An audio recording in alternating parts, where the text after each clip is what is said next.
இங்கே வந்திருக்கிற press media friends family guest எல்லாருக்கும் வணக்கம். அப்புறம் எனக்காக இங்கே எங்களுக்காக நிறைய பேர் வந்திருக்காங்க. Starting with Nelson. ஐயோ நெல்சன் வந்து என்னோடய கிளாஸ்மேட். அவங்ககிட்ட ஃபஸ்ட்டு நான் வந்து அசிஸ்டண்ட்டாக சேர்றேன்னு சொன்னப்போ அசிங்கமாக திட்டினா என்ன, உனக்கும் சினிமாவுக்கும் செட் ஆகாதுன்னா அது உண்மைதான். அதுக்கப்புறம் அவங்ககிட்ட சேர்ந்து கேட்க வேணாங்க, விடுங்க, பேனிக் ஆகுது. ஸோ அதுக்கப்புறம் என்கிட்ட சேர்ந்து நிறைய டார்ச்சர் பண்ணேன். அதுலேருந்து நான் எது சீரியஸாக சொன்னாலும் சுத்தமாக மதிக்கவே மாட்டான். ஏன் இதை சொல்கிறேன்னா, நேஷ்னல் அவார்டு வாங்கினப்போ ஃபோன் பண்ணி மச்சான் நான் நேஷ்னல் அவார்டு வாங்கிட்டேன் அப்படின்னா, அப்போ பேசிகிட்டு இருக்கும்போது மச்சான் பஸ்ஸு டாப்பில் வரும்போது நான் எதிர்பார்க்கவே இல்லை மச்சான் இது நேஷ்னல் அவார்டு வாங்குவேன் அப்படின்னு. நீ பஸ்ஸு டாப்லேருந்து கீழே உயிரோட வருவேனே நான் நினச்சி பார்க்கல. ஸோ அதுக்கப்புறம் கட் பண்ணிட்டு திருப்பி ஃபோன் பண்ணான், மச்சான் உண்மையாகவே ப்ரௌட் ஆஃப் யூடா, நான் ரொம்ப நான் அண்டர் எஸ்டிமேட் பண்ணிட்டேன் அப்படின்னு சொன்னால் அது எனக்கு நேஷ்னல் அவார்டை விட மிகப்பெரிய ஹாப்பினஸாக இருந்துச்சு. ஸோ அதனால் அவன் வந்திருக்கான், அவனுக்கு தேங்க்ஸ். அப்புறம் அதே ஓட்டோமனில் அசிஸ்டண்ட்டாக ஒர்க் பண்ணேன் நான், எஸ்கேலாம். எனக்கு இப்போ மாதிரி தான் அப்போ ஒழுங்காக பேச வராது. நான் ஒரு 10-12 வருஷத்துக்கு முன்னாடி ஏதோ டிஸ்கஷனில் இருக்கும்போது அவர் ரொம்ப ஹெல்ப் பண்ணிட்டேன். ஒரு 10 வருஷமாக பேச்சு வார்த்தையே இல்லை. அப்படி இருந்தும் பார்க்கல் ரிலீஸ் ஆனப்போ அருண் விஸ்வா மூலமாக எனக்கு ஃபோன் பண்ணி விஷ் பண்ண பாரு, அவ்வளோ பெரிய ஹீரோ அதை பண்ணியிருக்கீங்கன்னு அவசியம் இல்லை, அவரும் வந்திருக்காரு. அவர் இத்தனைக்கும் யூஎஸ் போக வேண்டியது, அதை விட்டு எனக்கு தான் வந்திருக்காரு. என்னை யூஎஸ் ட்ரிப்பும் கூப்பிட்டு போகிறேன்னு சொல்லியிருக்காரு, அதுக்கு நன்றி. அதுக்கப்புறம் ரஞ்சித் அவர் வந்திருக்காரு. அவர் ஆக்சுவலி எனக்கு ஷூட் இருந்துச்சு, அவரோட ப்ரொடியூசருக்காக நாளைக்கு தள்ளி போட்டு அவரும் டைம் ஸ்பெண்ட் பண்ணி வந்திருக்காரு, அவருக்கும் நன்றி. அப்புறம் ஜாமி அண்ட் சிவா, நாங்கள் ரொம்ப இப்போ ரீசெண்ட் டைமில் ரொம்ப க்ளோஸாக இருக்கோம். என்னென்னா நாங்கள் எல்லாம் சேர்ந்தனாலே சினிமாவை எப்படி அடுத்த கட்டத்துக்கு கொண்டு போகிறது அப்படின்னு பேசுவோம் நினைப்போம், ஆனால் வெட்டுக்கதை தான் பேசுவோம். அந்தளவுக்கு இப்போதைக்கு ஃப்ரெண்ட்லியாக போயிட்டுருக்கு. அப்புறம் கவின் ப்ரமோஷன் விட்டு வந்திருக்கான், அவனுக்கும் நன்றி. அந்த மாதிரி இங்கே வந்திருக்கிற டைரக்டர்ஸ் சாம் ஆண்டன், நித்திலன், சதீஷ், எலன், அப்புறம் நிறைய பேர் வந்திருக்காங்க. ஆதிக், ஐலாண்ட் ரவி, நிரஞ்சன், சந்துரு, தமிழ் வரலையா? ஸோ அந்த மாதிரி நான் கலை, அப்புறம் ப்ரொடியூசர்ஸ் கலை, கார்த்திகை சந்தானம், அந்த மாதிரி நிறைய பேர் வந்திருக்காங்க. ஆனால் விட்டால் மன்னிச்சிருங்க, பயமாக இருக்குது. ஏன்னா நைட்டு ஃபோனை குடிச்சிட்டு ஃபோனை வச்சு திட்டுவானுங்க, அதாவது எனக்கு பயம். அதுக்கப்புறம் அப்போ டீம் கலைவர் வந்திருக்கான், கலைக்கும் நன்றி. அப்புறம் அண்ணா நந்தகுமாருக்கும் நன்றி. அதுக்கப்புறம் டீமை பற்றி சொல்லணும். ப்ரொடக்ஷன் நம்பர் 5 வந்து விக்னேஷ், பலூனில் என்னோட அசிஸ்டண்ட்டு. ஸோ எனக்கு ரொம்ப ப்ரௌடாக இருக்குது. ஏன்னா பலூனில் என் கூட 4 பேர் ட்ராவல் பண்ணாங்க அசிஸ்டண்ட்டாக, 3 பேரை நான் டைரக்டர் ஆகிட்டேன், 3வது இவன் என்ன ஒருத்தன் தான் இருக்கான், அவனும் சீக்கிரம் டைரக்டர் ஆகிடுவான். ஏன்னா நான் பலூன் முடிச்சுட்டு ஏதோ ஒரு விஷயத்துக்காக எனக்கு தெரிஞ்ச ஒரு ஃப்ரெண்டுக்கு வந்து ஃபோன் பண்ணேன், எனக்கு ஒரு ஆர்டிஸ்ட் கிட்ட நரேஷன் வேணும் அசிஸ்டண்ட்டுக்கு அப்படின்னு சொல்லி. அப்போ வந்து ஓகே அந்த என் அசிஸ்டண்ட்டுக்குன்னு சொல்ல ஒரு டைரக்டருக்கு வேணும்னா அவன் யார் அசிஸ்டன்ட் கேட்டான், என்னோட அசிஸ்டன்ட் தான் சொன்னேன். அதுக்கப்புறம் ஃபோனை எடுக்கிறது இல்லை, எனக்கு ரொம்ப ஹேர்ட் ஆகிடுச்சு. அப்புறம் சரி ஓகே நான் ப்ரொடக்ஷன் கம்பெனி ஆரம்பித்தப்போ எனக்கு வந்து சரி அவங்கள வச்சு கண்டிப்பாக எல்லோரும் நான் வந்து டைரக்டர் ஆகணும்னு ஆசைப்பட்டேன், ஆக்கிட்டுருக்கேன்.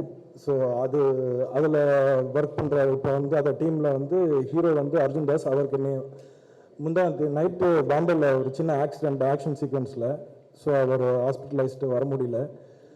And heroine Teju. அப்புறம் அந்த படத்தில் மியூசிக் வந்து ஹேஷம், அவருக்கும் ரொம்ப அவங்க சீரியஸ் சுச்சுவேஷன் இங்கே வந்திருக்காரு எனக்காக. அதுக்கப்புறம் திலீப் சுப்ராயன் ஃபைட் மாஸ்டர், அவன் வந்து லைஃப் பூரா எனக்கு ஹெல்ப் பண்ணிட்டே இருக்கான் இப்போ வரைக்கும். அவனுக்கு நான் எதுவுமே பண்ணுறதில்ல, அவனே எனக்கு பண்ணிக்கிட்டே இருக்கான். தேங்க்ஸ் மச்சான்.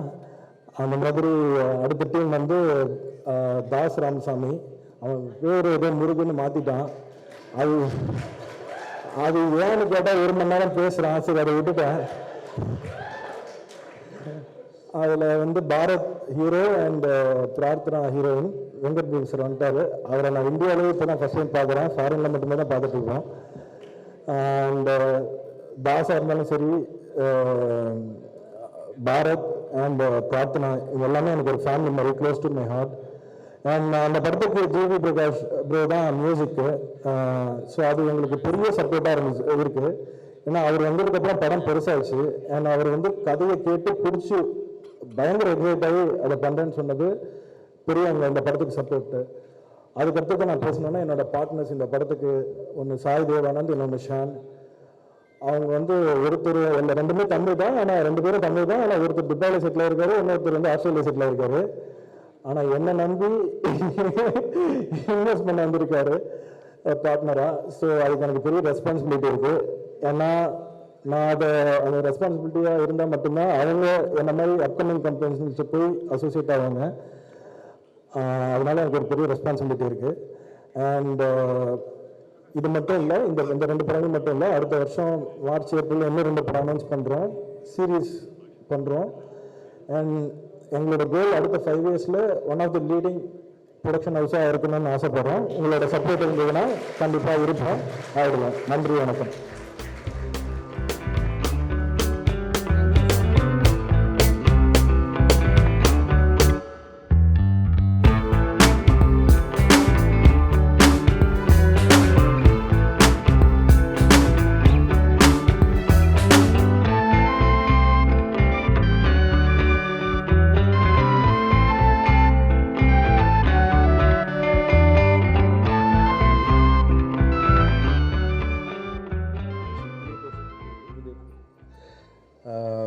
ஸோ சாரி லேட்டாக வந்ததுக்கு. ஆனால் நேசன் சொன்னார், நான் தான் கரெக்ட் டைமில் வந்திருக்கேன்.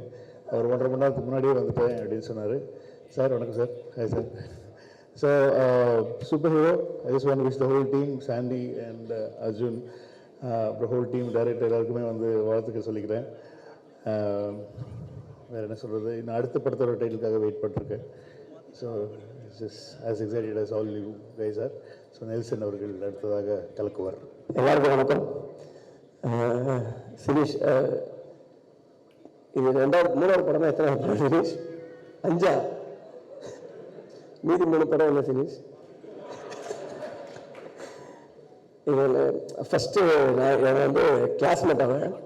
காலேஜில் நான் ஃபஸ்ட்டு அவனை பார்க்கும்போது ரோடில் தான் பார்த்தேன். ஏன்னா நான் காலேஜ் போயிட்டு இருந்தேன். அப்போ வந்து பஸ்ஸு மேலே டாப், அது என்னென்னா அப்போ காலேஜ் படிக்கும்போது எல்லாருமே இந்த பஸ்ஸு டாப்பில் வரதெல்லாம் ஒரு கெத்தாக நினச்சி அவனை பண்ணுறதில்ல நம்மளால ஒருத்தன்.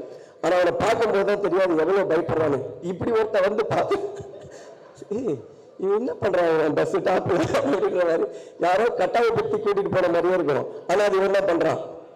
அதுக்கப்புறம் சரி ஓகே இப்படிலாம் இருப்பாங்க போல காலேஜில் நினச்சி போய் கிளாஸில் உட்காடுறான். பார்த்தா பக்கத்தில் ஒருத்தன் வந்து உட்காடுறாட்டி இவன் அங்கே பார்த்தா அதே ஆள் தான் இங்கே வந்து உட்காடுறான்னா, நீங்கள் தானே அது மேலே ஆமாம் எப்படி இருந்துச்சு நல்லா இருந்துச்சு சொல்லி. ஸோ காலேஜ் வந்து ரொம்ப புரட்சி தரமாக ஏதாவது யோசிச்சுட்டே இருப்பான். தனியாக போய் ஒரு நாள் பையன் வரான், கீழே மச்சான் கீழே வந்து யாரோ போராட்டம் பண்ணுறாங்க அப்படின்னா. காலேஜில் என்ன போராட்டம், யாரு? இவன் தான் சினிஷ் தான் போராட்டம். கீழே போய் பார்த்தா தனியாக நின்றுட்டு இருக்கான். தனியாக நின்றுட்டு எதுவோ மொத்தமாக மாற்ற சொல்கிறான். காலேஜ் டைப்பில் மாற்ற சொல்கிறானா என்ன மாற்ற எனக்கு தெரியல. இன்னொரு பேசுகிறான். மேலே வந்து பசங்க மேலே எங்களை பார்த்து முறைக்கிறான். மேலே பார்த்து முறைச்சிட்டு அவங்களோட மேலே என்னென்ன கூப்பிட்றோம். அவங்க மேலே திட்டுறான். ஏண்டா ஒருத்தர் இறங்கி யாராவது ஒருத்தர் ஆரம்பிச்சு நீங்களாம் வரணும் இல்லை எங்கே இல்லை வர உட்காரான்னு சொல்லி அப்போதுலேருந்து சொல்லிட்டு என்னன்னா நமக்கு என்ன ஒப்பீனியன்னா கன்ஃபார்மாக இது வந்து வேலைக்கு ஆகாது, பெஞ்சை மாற்றிட்டேன், இதுக்கப்புறம் என் பக்கத்தில் உட்காரக்கூடாது சொல்லி. அதுக்கப்புறம் நாங்கள்லாம் அந்த சொல்லிடுவா. என்னென்ன ஃப்ரெண்டு ஒருத்தர் இருக்கா சத்யான்னு சொல்லி, என்ன பண்ணிட்டேன் ஃபஸ்ட்டு செமஸ்டரில் எழுதுன ஒரு சப்ஜெக்ட் வந்து எல்லாருக்கும் ரிசல்ட் வந்துடுச்சு. நாங்கள்லாம் இப்போ ஹெச்ஓடி டிபார்ட்மெண்ட்டில் பார்த்துட்டு சாரி ரொம்ப தொண்டை கட்டியிருக்கு வீட்டுக்கு மேட்ச் இது அந்த மாதிரி மேட்ச் ஆயிடுச்சு. போய் ஹெச்ஓடி ரிசல்ட் பார்த்துட்டு வரோம், நாங்கள்லாம் பாஸ் ஆகிட்டோம் அப்படின்னு சொல்லிட்டு. இவர் அதுக்கே லேட்டாக வந்திருக்காரு. நேரம் மேலே படிக்கட்டு ஏறி அதை பார்க்க போகிறதுக்குள்ள அந்த பையன் என்ன பண்ணிட்டான் பார்த்துட்டு கீழே இறங்கி போகிறான். மேலே வரும்போது நீ எங்கடா போகிற மேலே அப்படின்னு சொல்லி, ஏன் ரிசல்ட் வந்துருக்கா நீங்களாம் ஃபெயில்ரா வாடகை கூப்பிட்டு போயிட்டான். கூட்டு போனதுக்கப்புறம் ஃபர்ஸ்ட் இயர் முடிஞ்சு ஃபெயிலியர் ஒரு உட்காந்துருக்கால முடிஞ்சு.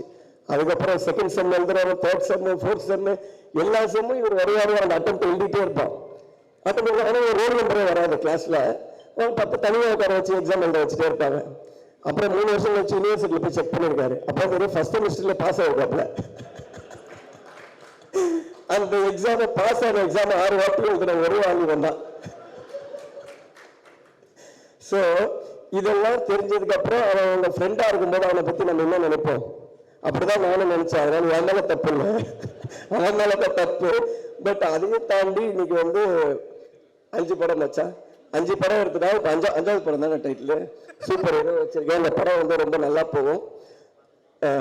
எப்படி இப்போ இதில் இன்னொரு எனக்கு பெரிய ரீசெண்ட் அதிர்ச்சி வந்து அந்த நேஷனல் அவார்டு வாங்கும்போது தான். அதாவது அதை அனௌன்ஸ் பண்ணும்போது பார்த்தேன், சினிஷ் எத்தனை பேர் இருக்காங்க ஊரில், இவன் மட்டும் தான் இருக்காங்க எனக்கு. அப்புறம் பார்க்கணும் தெரிஞ்சிச்சு. சும்மாவே வந்து எப்படின்னா ரொம்ப ஒரு இதுவாக தான் பேசுவான். நீ பாடுறா, நீ ஃபோன் பண்ணி ஏதாவது ரேண்டமாக திட்டுறது இதெல்லாம் பண்ணிட்டு இருந்தான். அன்னைக்கு ஃபர்ஸ்ட் அனௌன்ஸ் பண்ணும்போது கொஞ்சம் ஒரு மாதிரி தான் ஜனம். இதுக்கப்புறம் காலம் ஃபுல்லாக இவன் இதை சொல்லுவான், இவனை எப்படி நம்ம டீல் பண்ண போகிறோம் அப்படின்னு சொல்லி. பட் ஆனால் பரவாயில்ல, அன்னைக்கு தான் வந்து அவன் முதல் வாட்டி ஒரு தன்மையாக பேசுகிறான். எப்பவுமே அப்படியே அந்த பஸ்ஸு டாப் மாதிரியே பேசுவான். அது பேசுகிற சரி ஏதோ திரும்பிட்டான், பயம் வந்திருக்கு போல அப்படின்னு சொல்லிட்டு அதோட அக்ரிமெண்ட் சொன்னேன். இந்த படத்துக்கு நேஷனல் அவார்டு வாங்கினா நான் தான் போய் வாங்குவேன்னு சொல்லி நான் அப்பவே போட்டுற மச்சான். அதை நினைச்சு எனக்கு ரொம்ப பெருமையாக இருக்குன்னா எனக்கும் நானும் சொன்னேன், எனக்கும் ரொம்ப பெருமையாக இருக்குடா, இன்னையோட நீ எனக்கு ஃபோன் பண்ண மாட்டேன், எனக்கு தெரியும். இவன் காட்டில் கத்திட்டு இருந்தேன். ஸோ அப்பத்துலேருந்து வந்து ஆளை பாருங்க, இன் பண்ணுறான், பின்னாடி கை கட்டுறான், வெக்கப்படுறான். ஸோ இந்த மாதிரி இருக்கு. இப்போ 2 படம் அனௌன்ஸ் பண்ணி இன்னொரு படம் என்ன இன்னும் இனிமேல் தெரியும்ல. 2 படம் இன்னும் 10 படம் நிறைய படம் பண்ணி நல்லா இருக்கணும் சினிஷ். ஒன்று இன்வெஸ்டர்ஸ் 2 பேரை காமிச்சாரு. ஒருத்தங்க துபாயில் இருக்காங்க, ஒருத்தங்க ஆஸ்திரேலியா இருக்காரு. உள்ளூரில் யாரும் இல்லை பார்த்தீங்களா? இல்லை, சும்மா டிப்ஸு தான். ஆனால் பட் நான் பாருங்க, அவன் ஃபாரின் வரைக்கும் வர மாதிரி பண்ணுவான். ஸோ இந்த படம் நல்லா வரணும்னு சொல்லிட்டு எல்லாரையும் கேட்டுக்கிறேன். All the best Dinesh. Thank you so much.